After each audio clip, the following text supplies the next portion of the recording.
At one time, Enochian Magick was reserved only for the elite.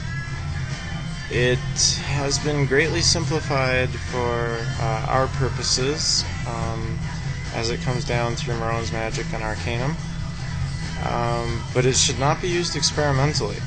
It is a very serious form of sorcery, and just because I present things the way I do, don't mistake that I take this lightly. The following information must be determined prior to an actual working of Enochian Evocation. 1. The name of the senior or angel being evoked itself. 2. The proper direction or watchtower to be facing using elemental attributes based on that entity being evoked. 3. The proper Enochian call or calls, plural, to be used, depending on the entity. 4. The proper hierarchy or order of names to be called, and I would suggest using this order. The holy name of the element, the king, the seniors, the 6-letter name of the cross angel, and then the 5-letter name of the cross angel. And the appropriate hexagram to draw and the color to be visualized is number 5. Up until this point, we've been talking about using pentagrams in our ceremonial magic, and in Enochian Evocation we use hexagrams. You need only to work down the hierarchy that I mentioned until you have reached the spirit that you wish to evoke. A hexagram is only traced if you are evoking a senior spirit. You need only call out the names of all 6 seniors when you are evoking a cross angel, and then you will be using an invoking pentagram in place of a hexagram.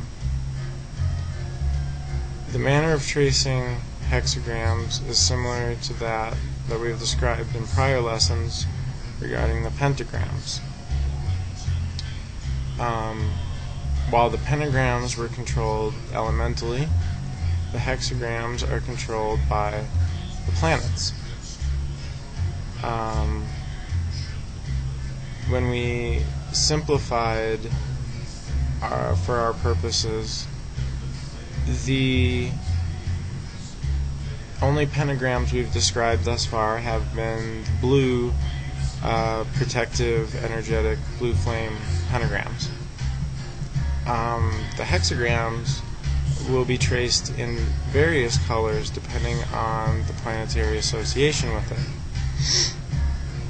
For Mars, it would be orange. Jupiter, deep violet. For the Moon, blue. For Venus, amber. For Mercury, purple. And for Saturn, a deep red. And this comes down to us from the Golden Dawn tradition of Enochian Magick. When you're evoking a cross angel, you will need to trace a pentagram in the appropriate color based on the influencing element. For air, sky blue. For water, sea green. For earth, amber. And for fire, red.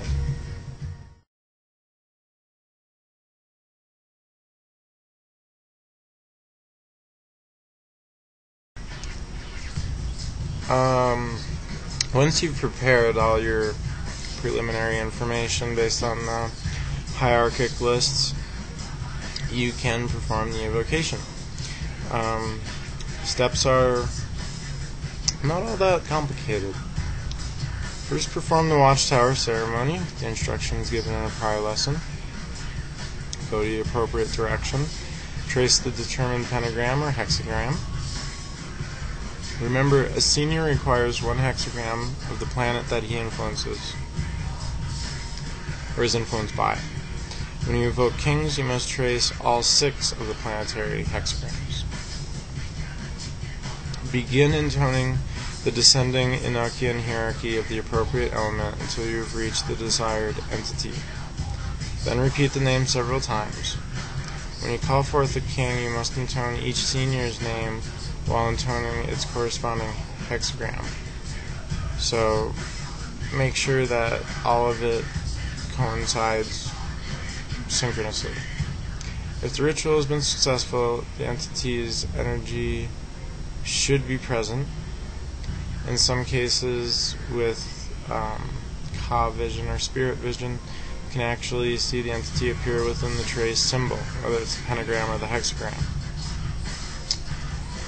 Rarely will an entity called by Enochian Magick assume physical manifestations, and the physical apparitions are not necessary for the entity to be present by any means. Perform the lesser banishing ritual of the pentagram, the LBRP, to dispel the entity once the purpose has been successfully accomplished. And that's how Enochian Evocation works.